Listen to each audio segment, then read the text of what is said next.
Friends, आज की कहानी है दीवानी भाग 22। पिछले भाग में आपने पढ़ा दीपक का संबंध राजघराने से था, तो वहाँ किसी ने भी शक नहीं किया कि ये महिलाएं झूठ बोल रही हैं।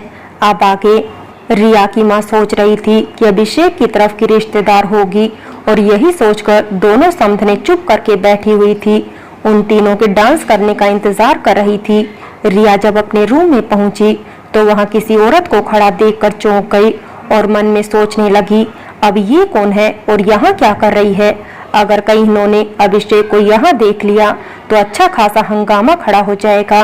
उसने उस औरत से पूछा, एक्सक्यूज मी आंटी जी, आप यहाँ क्या कर रही हैं? संगीत पार्टी तो बाहर हॉल में हो रही है, मैं तुमसे मिलने आया हूँ जान। औरत के भेष में मर्दाना आवाज सुनकर रिया थोड़ा सा घबरा गई और डर के पीछे हटने लगी और बोली, कौन हो तुम? यहाँ अंदर कैसे आए? मैं तो तुमसे ही मिलने आया हूँ और तुम मुझसे ही पूछ रही हो कि मैं यहाँ कैसे आया? अभिषेक ने वैसे ही खड़े खड़े जवाब दिया। रिया सच में घबरा गई और इससे पहले कि वो चिल्लाती, अभिषेक तुरंत पलटा और उसके मुंह पर हाथ रख दिया और बोला, कमाल करती हो यार तुम, मेरे सिवा और कौन होगा? It's me. अभिषेक रिया पहले तो उसके सीने से लग गई और सच में घबरा गई थी, पर जैसे उसे समझ में आया कि ये सब ड्रामा अभिषेक ने उससे मिलने के लिए रखा है, उसे गुस्सा आ गया और वो अभिषेक को पीछे की तरफ धकियाते हुए बोलने लगती है, ऐसे भी कोई करता है क्या? तुम्हें पता है मैं कितना डर गई थी, मुझे लगा कि सच में कोई आ गया है कमरे में। वो लगातार अभिषेक पर अपने हाथों की बरसात कर रही थी और अभिषेक की नजरें उसकी मेहंदी पर ही थी। उसे रिया का डांस याद आ रहा था और अचानक से उसने रिया के हाथों को पकड़ लिया और उसे अपनी बाहों में भर लिया। बस यार, और कितना गुस्सा करोगी मुझ पर? अभिषेक ने उसके चेहरे से बालों की लट को हटाते हुए कहा। कुछ देर तक उसे देखने के बाद वो कहता है, वैसे आज बहुत गजब लग रही हो, मैं तो पहले से ही फिदा हूँ तुम पर, अब और क्या चाहती हो ये भी बता दो मुझे। अभिषेक ने उसके करीब जाते हुए कहा, और ये भी बता दो, मेरे साथ प्यार तो कर लोगी पर मेरे साथ चलने में आनाकानी करोगी? रिया ने उसे सवालिया नजरों से देखा तो अभिषेक ने कहा, अरे अब तुम ही तो बोल रही थी। अब रिया को समझ में आया कि वो गाने पर उसके डांस के बारे में बात कर रहा था। रिया की पलकें एक बार फिर से झुक गई। वो खामोशी से उसकी बाहों के घेरे में कैद थी। गाने में तो तुमने अपनी मर्जी चला ली, पर हकीकत में तुम्हें सबके सामने और सबके बीच से उठा ले जाऊंगा मैं। अभिषेक ने उसे शरारतपूर्ण लहजे में कहा। रिया कुछ देर खामोशी से उसके कंधे पर अपना सिर टिकाए बैठी रही। फिर वो कहती है, अच्छा ये बताओ तुम्हें यह आइडिया कहाँ से आया? उसने अभिषेक की साड़ी और मेकअप की तरफ इशारा करते हुए कहा। हालांकि अब तक अभिषेक ने अपनी साड़ी और मेकअप उतार दिया था, तो और क्या करता मैं? तुमसे मिलने के लिए कुछ तो जुगाड़ करना पड़ता ना, और इन सब में मैं अकेला भी नहीं हूँ, अभिषेक ने बताया। तो फिर कौन है और कौन कौन है तुम्हारे साथ में? रिया हैरानी से उसे देखते हुए बोली, सौरभ, विशेष जीजू और तुम्हारे प्यारे भैया यानी कि मेरे पूज्य जिया जी, अभिषेक ने मखमरी करते हुए कहा। क्या? रिया की आंखें हैरानी से और बड़ी हो गई। जी, अभिषेक की नौटंकी चालू थी। Unbelievable, impossible. रिया को अब भी यकीन नहीं हो रहा था कि उसके भैया ये सब कर सकते हैं। आओ तुम्हें दिखा दूं, अभिषेक ने कहा और उसे बाहर हॉल की तरफ ले गया। पर बस एक काम करना है, तुम चुप रहना और हल्ला मत करना। याद रखो, मुझे और विशेष जीजू को यहाँ से वापस निकलना भी है, अभिषेक ने रिया को समझाते हुए कहा। रिया बस हैरानी से अभिषेक की बातें सुने जा रही थी, पर ये क्या, वहाँ का तो माहौल ही चेंज हो गया था। अभिषेक ने खुद से कहा, अबे ये सब वहाँ क्या कर रही हैं? और वो कभी हैरानी से रिया की ओर देखता तो कभी उन तीनों की ओर, जो कि डांस फ्लोर पर लंबे लंबे घूंघट के साथ खड़े थे। सब औरतें कौतूहल से उन्हीं तीनों को देख रही थी और इतनी शर्मीली बेंदड़ी ना देखी उम्र गुजर गई कि लुगाइयों के सामने भी घूंघट निकाले कोनी। वहीं पीछे बैठी हुई कुछ औरतें आपस में कह रही थी, इन जनानियों की आवाज तो घनी भारी से, पर हमें के मतलब यो जाने और इनका नु बींद जाने। वहां गैलरी में खड़े अभिषेक के दिमाग में फौरन एक आइडिया आया और उसने सौरभ को फोन लगा दिया। सौरभ ने देखा अभिषेक की कॉल आ रही है तो एक बार तो उसका मन हुआ कि अभी साड़ी उतार कर फेंके और अभिषेक की बैंड बजा दे। भले ही कल उसका सच में बैंड बजने वाला हो, पर इस समय वक्त की नजाकत को देखते हुए उसने चुपचाप एक तरफ जाकर फोन रिसीव किया और गुस्से में ही सही पर बोला, कहाँ मर गया तू, हम सबको यहाँ फंसाकर अब ये सब हमसे डांस करवाना चाह रही है। गुस्सा होना छोड़ और ये बता ये रायता फैला कैसे? मैं तो तुम तीनों को अच्छा खासा बैठा हुआ छोड़कर गया था। अरे यार कुछ मत पूछ, ये सब दोनों जीजू लोगों का कमाल है। और उसने अभिषेक को सब बता दिया। अभिषेक ने अपना सर पीट लिया और बोला, अब ये दोनों ही फंसवाने का काम कर दिए हैं और मुझे इनका खामियाजा भुगतना पड़ेगा। अच्छा सुन, थोड़ा डांस कर ले और निकल वहां से। अभिषेक ने कुछ सोचते हुए कहा, अबे क्या कह रहा है तू? सौरव गुस्सा होते हुए बोला, तो क्या करेगा तू? वहां से भागेगा तो सबको शक नहीं होगा क्या? अभी और कोई रास्ता नहीं है भाई, तू समझा कर। अभिषेक ने सौरव को समझाते हुए कहा, बस उन सबको थोड़ा सा उलझा दो और निकल लो वहां से। सौरव ने बेबसी में फोन तोड़ दिया। मोनिका ने सौरव से पूछा तो उसने आवाज बदलकर कहा, वो घर से फोन आया था। तभी रेखा ने कहा, अच्छा चलिए अब म्यूजिक स्टार्ट हो रहा है, प्लीज गेट रेडी। गाना बजने लगा और तीनों मजबूरी में ही सही पर ठुमके लगाने लगे। वो तीनों जिस तरह से डांस कर रहे थे सबका लोट-पोट कर बुरा हाल हो रहा था। इन सब से दूर रिया और अभिषेक भी हंसे बिना नहीं रह पा रहे थे। पर तभी एक गड़बड़ हो गई। बेतरतीब ढंग से डांस करते समय उन लोगों के पैर एक दूसरे की साड़ी के ऊपर पड़ रहे थे और उन सबकी साड़ियां खींचने का नंबर आ गया था। पर उन लोगों का ध्यान इस ओर नहीं गया था। दूर खड़े अभिषेक की नजरें इस ओर गई। उसने भी अपना सर पीट लिया। डांस में बिजी होने की वजह से सौरव उसका भी फोन नहीं उठा रहा था। तभी रेखा की नजर विशेष के ऊपर पड़ी और वो चौंक कर खड़ी हो गई। ये विशेष जीजू यहाँ इस तरह से? अब वो सोच में पड़ गई, क्यों ये तीनों इस तरह से अजीब डांस कर रही हैं? क्यों अपने आप को घूंघट से ढाक रखा है? पर ये तो 4 थी, अब 3 ही दिख रही है। ये चौथी कहाँ चली गई? विशेष रेखा के सामने चुपचाप खड़ा हुआ था।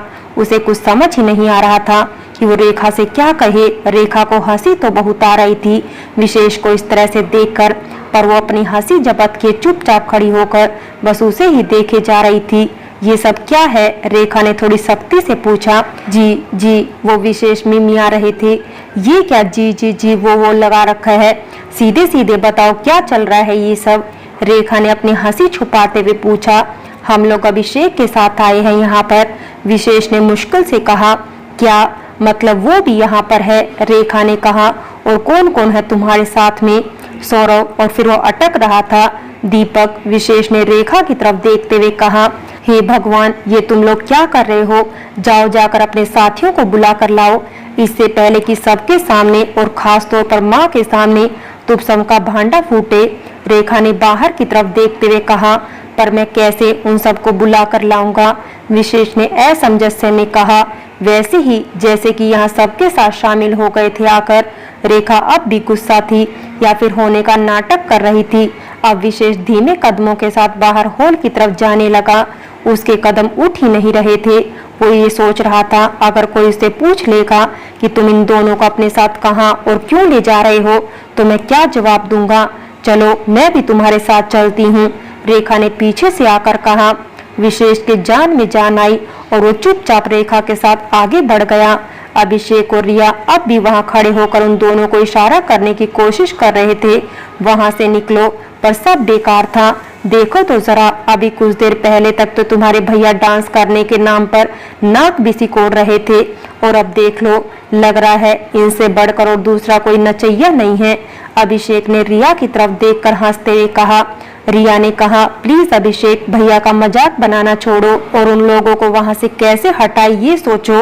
रिया की बात सुनकर अभिषेक चुप हो गया और कुछ सोचने लगा, पर वो कुछ सोच पाता इससे पहले ही उसने रेखा और विशेष को सौरव और दीपक के पास जाते हुए देखा। रेखा ने धीरे से सौरव के कंधे पर हाथ रखा तो सौरव ने चौंक कर देखा। सामने रेखा को पाकर उसके होश उड़ गए। दे आप, सौरव हकलाने लगा। रेखा ने इशारे में सौरव से दीपक को अपने साथ लेकर चलने के लिए कहा और वहां से निकल गई। रेखा ने माँ से कहा, इन लोगों की जरा साड़ी सही करवा दूं, इसलिए इन सबको अंदर कमरे में ले जा रही हूँ अपने साथ में। माँ ने कहा, ठीक है, तुम इन तीनों को देख लो, यहाँ का मैं देख रही हूँ। और वैसे भी अब संगीत पार्टी खत्म होने वाली है। रेखा अंदर चली गई। उधर माँ ने अभिषेक की माँ से कहा, पता नहीं कैसी महिलाएं हैं, साड़ी तक नहीं संभाली जा रही है। पता नहीं कैसे घर संभालती होंगी। और अगर कहीं किसी के बाल बच्चे वे, तब तो इन बींदड़ियों का भगवान ही मालिक है। अंदर तीनों मुंह बंद किए एक दूसरे की तरफ देखते हैं और फिर बहुत ही करुण भाव से एक बार रेखा की तरफ देखते और फिर गर्विता की तरफ देखते। और मोनिका तो अभी वहां आई ही नहीं थी। गर्विता ने विशेष से पूछा, आप सबका सरगना कहाँ है? नजर नहीं आ रहा है। मैंने घर से चलते समय ही कहा था उस पर नजर रखिएगा। दीपक ने कहा, उस पर नजर रखते हुए ही तो हम यहाँ पर आ गए। रेखा ने कहा, वाह वाह वाह, क्या नजर रखी है आप सबने। तब तक मोनिका भी वहां आ गई और तीनों को इस तरह से खड़ा देखकर हैरत में पड़ जाती है। वो गर्विता से पूछती है, क्या हुआ दी, ये सब ऐसे क्यों खड़े हैं? फिर गर्विता मोनिका को सब बताती है। तो पहले तो मोनिका भी गुस्सा हो जाती है और रेखा से कहती है, दी पहले तो इनके सरदार को यहाँ बुलाइए और फिर बाद में इनके कारनामों को माँ से बताओ, तब इन लोगों को सबक मिलेगा। माँ को बताने की बात पर सबकी हालत खराब हो गई और उनकी सिट्टी पीटी गुम देखकर रेखा, गर्विता और मोनिका की हंसी छूट गई। तब तक रिया के साथ अभिषेक भी वहां पर आ गया। अभिषेक ने जब सबको इस तरह से खड़ा देखा तो खुद ही आगे जाकर बोलता है, ये आप सब लोग क्या कर रहे हैं? रेखा ने अभिषेक से कहा, आओ अभी तुम्हारा ही इंतजार है हम सबको, तुम हमें बताओ ये सब क्या है? गर्विता ने कहा। मोनिका और रिया चुपचाप अपनी जगह पर खड़ी हो गई और धीरे धीरे मुस्कुरा रही थी। वो आई मीन हम सब यहाँ पर। अभिषेक अटकने लगा। वो हम सब यहाँ पर डांस देखने आए थे। अब की बार दीपक ने हिम्मत करके एक बार में ही कह दिया। अभिषेक ने हैरानी से दीपक की ओर देखा तो दीपक ने उसे आंखों ही आंखों में आश्वस्त कर दिया। क्या, पर क्यों? आई मीन क्या जरूरत थी इसकी? गर्विता ने कहा, अरे भाई डांस देखना था हम लोगों को और आप सबको देखना था, इसीलिए। अब की बार सौरव ने भी कह दिया, अच्छा डांस देखने का बहुत शौक चढ़ा है।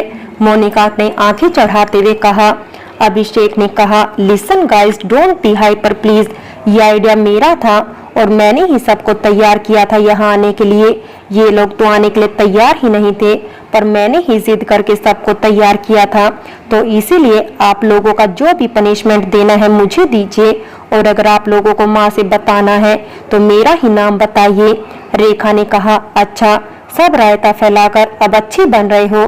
दीपक ने कहा, नहीं हम सब भी यहाँ आए हैं अपनी मर्जी से। अभिषेक हमें कोई अपनी गोद में तो उठाकर नहीं लाया था। हाँ, हम सबको अपने अपनी वालियों का डांस देखना था, इसीलिए। विशेष ने गर्विता की ओर देखते हुए कहा, क्या अपनी अपनी वालियों का? उन लड़कियों ने एक साथ कहा। हाँ, वो विशेष ने इतना ही कहा और तब तक एक बार फिर से रेखा, मोनिका और गर्विता हंसने लगी। रिया को डर लग रहा था कहीं हंसते हंसते ये लोग एकदम से कहीं सीरियस ना हो जाए। फिर रेखा ने कहा, अच्छा चलिए इससे पहले कि कोई और आ जाए, जाओ और जाकर अपना अपना हुलिया सही कर लो। और सौरभ, विशेष और दीपक तीनों ही अपनी ड्रेस चेंज करने चले गए। इधर तीनों ने अब अभिषेक की क्लास लगा दी। अभिषेक, ये सब क्या है? बता तो दिया दी, अब मुझसे अकेले में पूछोगे तो क्या बात बदल जाएगी? तुमने सोचा था अगर एक बार भी कहीं कोई और देख लेता तो क्या हो जाता? गर्विता ने झूठे गुस्से से कहा। ओ कमोन दी, कुछ हुआ तो नहीं ना? अभिषेक ने गर्विता और रेखा के गले में झूलते हुए कहा। और जो होना था वो तो हो ही गया। उसने रिया की तरफ देखते हुए कहा, क्या कहा तूने? रेखा ने उसके कान पकड़ते हुए कहा, ओहो दी, क्या कर रहे हो आप? कल मेरी शादी है और आप मेरे कान खींच रहे हो, वो भी रिया के सामने। रिया नीचे निगाह करके दबी हंसी हंस रही थी। तेरी शादी भी हो जाएगी तब भी तो अपनी हरकतें नहीं छोड़ेगा, तो तेरे कान भी ऐसे ही खींचते रहेंगे, रेखा ने कहा। तब तक सब वीर योद्धा कपड़े चेंज करके वहां आ गए। सौरव ने कहा, अच्छा सब लोग अब निकलो, बाहर प्रोग्राम खत्म होने को है। अभी सब बाहर गेट की तरफ ही खड़ी होकर लेडीज स्पेशल बातें करेंगी, फिर बाहर निकलने का रास्ता भी बंद हो जाएगा।